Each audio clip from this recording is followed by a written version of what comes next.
Disney Princess Tangled, the story of Rapunzel.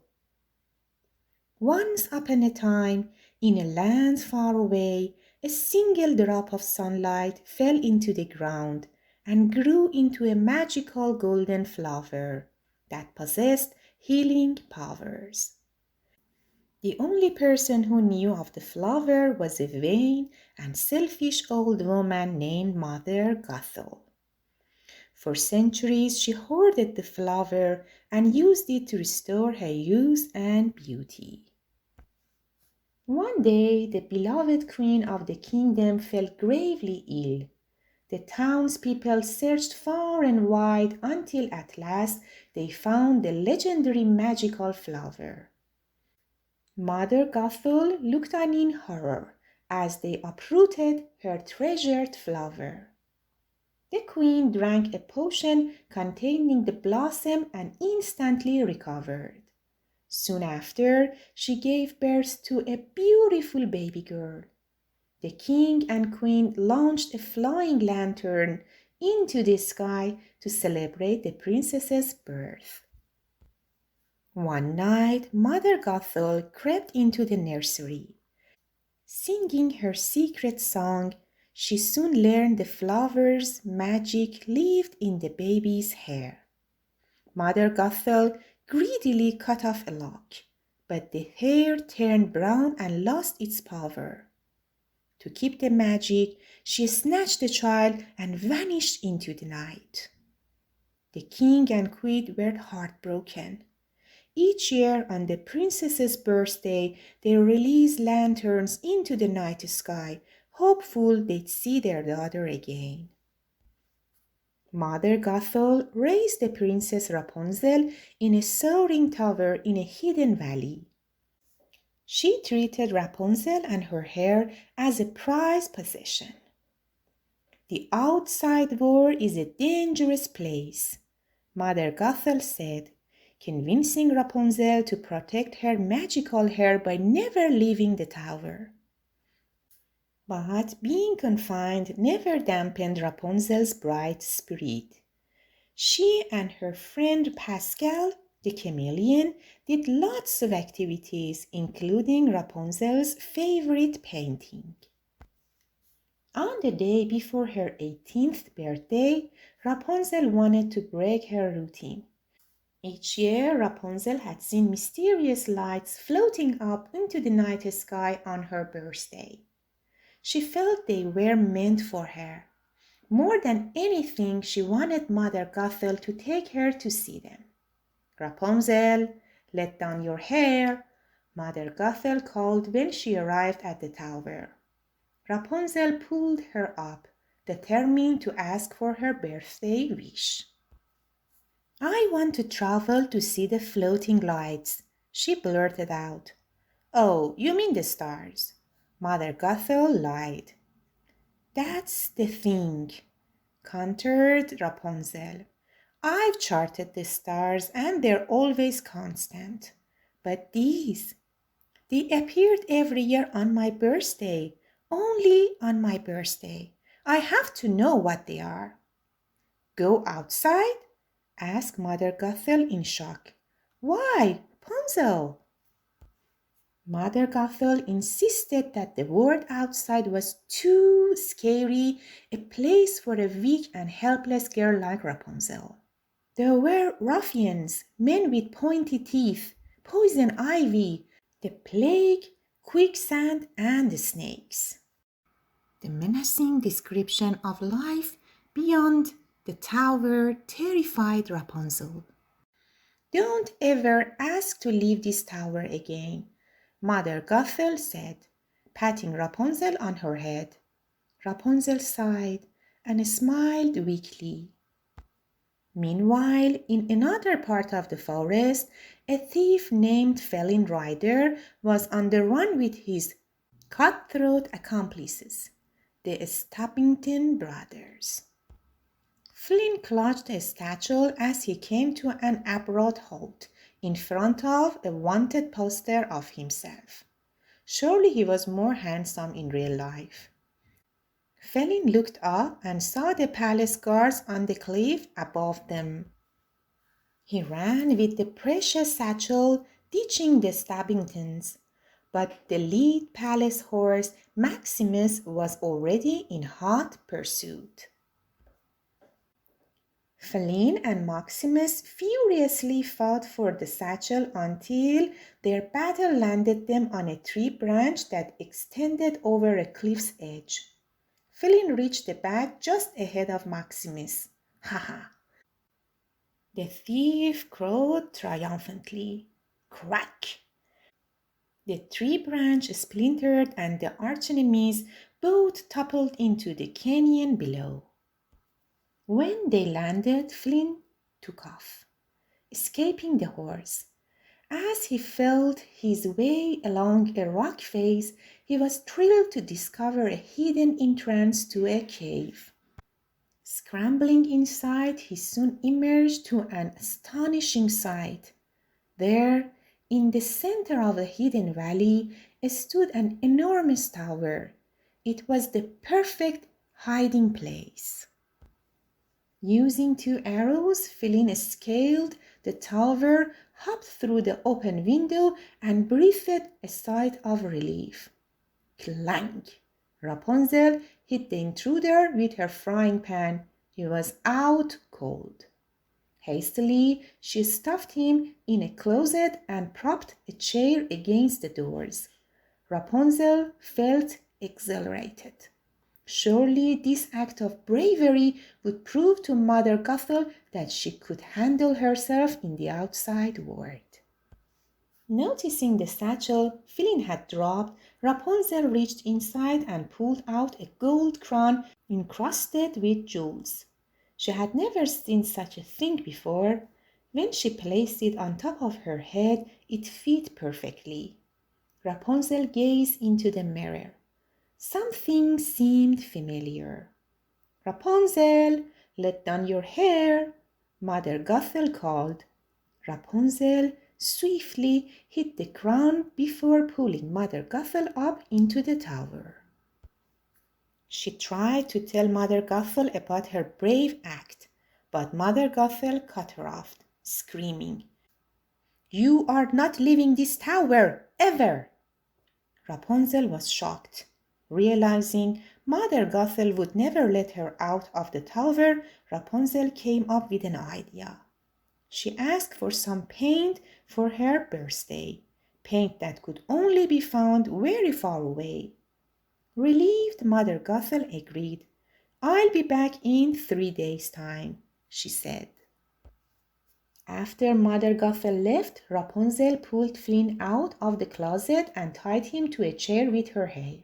When he saw he wasn't there to steal her hair, Rapunzel pointed to her painting of the floating lights.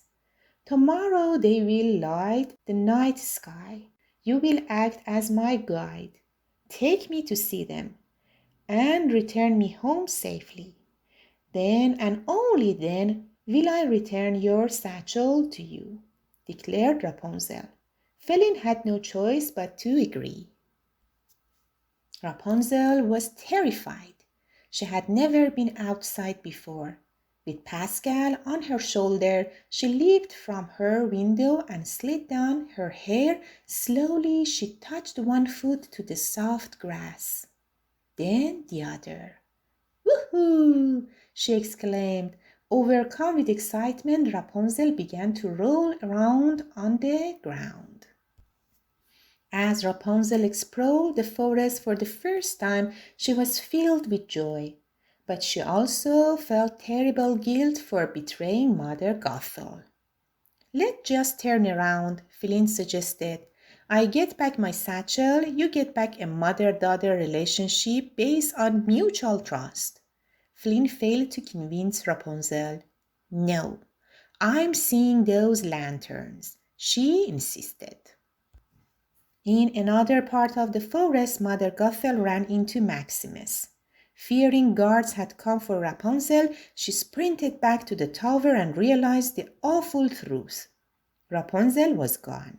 Investigating further, Mother Gothel found the glittering crown, and Flynn's wanted poster. She knew exactly who had taken Rapunzel, and nothing was going to stop her from finding them. Desperate to get her satchel back, Flynn came up with a plan. He would convince Rapunzel to return to the tower by taking her to a little pub called the Snuggly Duckling. When they walked into the pub, Rapunzel came face to face with her worst fears. The place was filled with the most menacing thugs and ruffians imaginable. Flynn's plan worked. He was escorting a terrified Rapunzel to the exit when suddenly a huge thug slammed the door shut and held up Flynn's wanted poster. Quickly, the pub thugs captured Flynn and began fighting one another for the reward money. Excuse me, ruffians, Rapunzel broke in. Is it possible to get my guide back? The thugs just ignored her and continued to pummel Flynn. Rapunzel stood fiercely atop the bar and hit her pan against a giant pot. Pang! Put him down, she commanded. The thugs stopped. Rapunzel explained that she needed Flynn to take her to see the lights. Haven't any of you ever had a dream? She asked. As it turned out, every one of the thugs had a dream. Suddenly, the royal guards burst into the pub, followed by Maximus and the Stabbingtons, the brothers now in shackles. Where's Ryder? Where is he? Demanded the captain. Flynn and Rapunzel quickly escaped into a secret tunnel. Maximus sniffed out the secret passageway, and the horse and guard charged through the tunnel after them. From a window, Mother Gothel had watched the scene unfold. She realized Rapunzel hadn't been kidnapped. In fact, Rapunzel was the one in control. Approaching the first thug who came through the pub door, Mother Gothel demanded, "Where does that tunnel lead out?" Meanwhile, the pursuers soon caught up with Flynn and Rapunzel in the tunnel. "Run!" Flynn cried. They raced out of the tunnel and skidded to a stop at the edge of an enormous cavern. Just as Maximus disarmed Flynn, Rapunzel threw Flynn her hair and held on tight as he leaped off the cliff and swung into the air. But Rapunzel and Flynn weren't safe yet. Flynn and Rapunzel swung down to the bottom of the cavern. The Stabbingtons, who had escaped their captors, sprinted after them. But a dam suddenly burst, filling the cavern with water. A giant wave washed the thugs away, along with Maximus and the guards. As Flynn and Rapunzel ducked into a cave, a stone column crashed to the ground, closing off the entrance. They were trapped. Water quickly began to fill the cave. Flynn cut his hand trying to escape, but there was no way out, and the water was rising. "I'm so sorry, Flynn," Rapunzel said tearfully. "Eugene, my real name's Eugene Fitzherbert," Flynn admitted. Since they were telling secrets, Rapunzel declared, "I have magic hair that glows when I sing." Suddenly, she realized her hair might be able to save them. Flynn was still reeling from Rapunzel's announcement when she began to sing and then dive underwater. He quickly joined her and was stunned to see her hair glowing so brightly it lit up the entire cave. Flynn spotted a small hole at the bottom. They had found their escape route. Finally free, they dragged themselves onto the shore. "We made it! We're alive!" exclaimed Rapunzel as she helped revive Pascal. Flynn was in a state of shock. "Her hair glows," he murmured in disbelief. "Why does her hair glow?" Rapunzel pulled her hair from the river and began wringing the water out of it. It doesn't just glow, she said calmly. Somehow the Stabbingtons also managed to survive. Mother Gothel was waiting for Rapunzel at the tunnel's exit. When she saw the brothers emerge instead, she quickly formulated a plan. Tossing them the satchel with the crown, she said, "Well, if that's all you desire, then be on your way. I was going to offer you something worth 1,000 crowns. And it comes with revenge on Flynn Rider." Two identical menacing grins spread across the brothers' faces. In a different part of the forest, Rapunzel wrapped her hair around Flynn's wounded hand. "Just don't freak out," she said. As Rapunzel began to sing, her hair once again emanated a brilliant glow. Within moments, Flynn's hand was healed. Rapunzel explained her hair's magic and spoke about Mother Gothel and the tower. "You never left that tower?" Flynn said. Finally, he knew the truth. When Flynn left to gather more firewood, Mother Gothel emerged from the woods. She informed Rapunzel that they were returning to the tower. Rapunzel refused. She confessed that she had met Flynn and they liked each other. Mother Gothel laughed. She told Rapunzel that Flynn only wanted the crown. Before Gothel returned to the forest, she gave Rapunzel the crown and dared her to test Flynn's loyalties. When Flynn returned to the campfire, Rapunzel said nothing of her encounter. The next morning, Flynn was awakened abruptly. Maximus had found him. The horse grabbed Flynn's boot and started to drag him away. Luckily, Rapunzel saved him. Then she turned her attention to Maximus. "He is nothing but a big sweetheart," she said about the horse. Rapunzel begged the two to make a truce, at least for that day, her birthday. Maximus stuck out his hoof. Flynn extended his hand. They would cooperate for now. Just then a bell rang in the distance. Rapunzel followed the sound, through the forest and up a hill, where the entire kingdom came into view. It was breathtaking. Rapunzel gazed at the kingdom. Then she was off. Rapunzel sprinted down the hill with Flynn, Pascal, and Maximus close behind. Her dream was just hours from coming true. Rapunzel walked through the gates of the kingdom and into the hustle and bustle of the town. It was the most exciting thing she had ever experienced. A little boy sold Flynn a kingdom flag with the golden sun symbol on it that he then gave to Rapunzel. Some little girls braided her long golden locks. Rapunzel then noticed a mosaic on a wall. She was mesmerized. It was of the king and queen holding a baby girl with striking green eyes just like her own. Rapunzel and Flynn joined hands and began to whirl around the square. They were carried away by the music and the dance and the pure happiness they felt at being together. Later, Flynn led Rapunzel to a boat and rowed them to a spot with a perfect view of the kingdom. As lanterns filled the sky, Rapunzel's heart soared. Flynn handed Rapunzel her own lantern to send aloft. In return, Rapunzel gave Flynn the satchel that she had kept hidden all day. She was no longer afraid he would leave her once he had the crown. The romantic moment was interrupted when Flynn spotted the Stabbington brothers on shore. He quickly rowed the boat to land. "I'll be right back," he told Rapunzel. Flynn was ready to give up his thieving ways, so he faced the brothers and gave them the satchel. But they weren't interested. They wanted Rapunzel and her magical hair.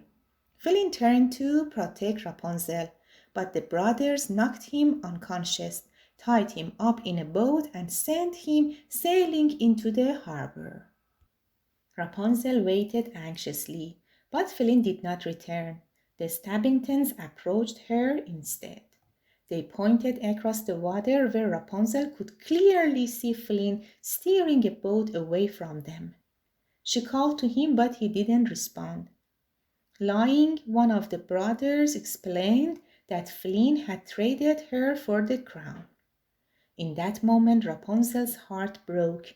Mother Gothel had been right. Determined to escape, Rapunzel dodged the brothers and ran toward the forest. She didn't get far before she heard a scuffle and then Mother Gothel's voice. "Rapunzel! Mother!" Rapunzel ran back and found Mother Gothel standing over the brothers.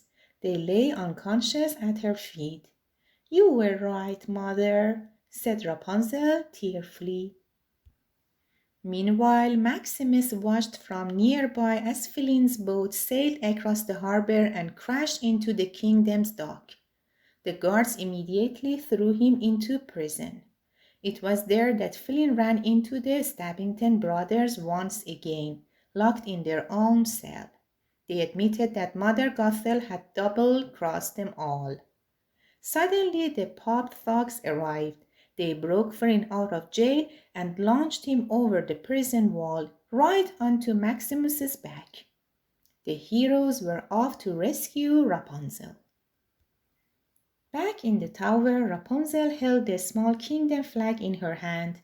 She looked at the golden sun symbol, then gazed at her painting on the ceiling and noticed something amazing. She had been painting the kingdom symbol her entire life. A series of images flashed through her mind. The lanterns released each year, the mosaic of the royal family, the crown she had found. Suddenly, Rapunzel realized the shocking truth. "I'm the lost princess," she proclaimed to Mother Gothel. Rapunzel cut Mother Gothel's arm as the scheming woman tried to justify her actions. "You were wrong about the word, and you were wrong about me, and I will never let you use my hair again." Mother Gothel wrested her arm away and fell backward into a mirror, shattering it. "You want me to be the bad guy?" she asked. "Fine. Now I'm the bad guy." Flynn and Maximus soon arrived at the tower. "Rapunzel! Rapunzel, let down your hair!" Flynn called. Golden hair cascaded to the ground. Relieved, Flynn began to climb. "Rapunzel, I thought I'd never see you again," he said as he stepped through the window. But it wasn't Rapunzel who was waiting for him. Mother Gothel captured and wounded Flynn. Rapunzel, who was bound in the middle of the room, watched in horror. As Flynn collapsed to the floor, Mother Gothel dragged Rapunzel toward the trapdoor. But Rapunzel fought Gothel with all her strength. "For every minute of the rest of my life, I will fight. I will never stop trying to get away from you. But if you let me save him, I will go with you. I promise." Mother Gothel agreed and untied her. She knew Rapunzel never broke a promise. Rapunzel rushed to Flynn's side and placed her hair over his wound. "No, Rapunzel, I can't let you do this," Flynn pleaded. He would rather die than allow Rapunzel to be imprisoned forever by Mother Gothel. Flynn touched Rapunzel's cheek and smiled at her. Then he grabbed one of the shards of the broken mirror and cut off her hair. It instantly turned brown and lost its healing power. With the magical hair gone, Mother Gothel instantly aged hundreds of years and turned to dust. Rapunzel grabbed Flynn's hand and held it against what was left of her hair. She began to sing, but the magic was gone. Flynn closed his eyes and his head fell back. He was gone. As Rapunzel began to cry, a golden tear fell upon Flynn's cheek. Suddenly, the tear began to glow and spread across Flynn's body, healing his wound completely. Flynn's eyes opened again. Rapunzel wrapped her arms around him as the two of them shared their first kiss. Feline and Maximus took Rapunzel straight to the castle. The king and queen rushed to embrace her, overcome with joy that their daughter had finally returned to them. Rapunzel felt her parents' love surrounded her as they all held tightly to one another, a family once more. The entire kingdom celebrated Princess Rapunzel's return. Hundreds of glowing lanterns were once again launched into the sky. Their light had finally guided Rapunzel home. Along with the dreams of their friends and family, Rapunzel's and Feline's dream came true. They found everlasting love and happiness and lived happily ever after. The end.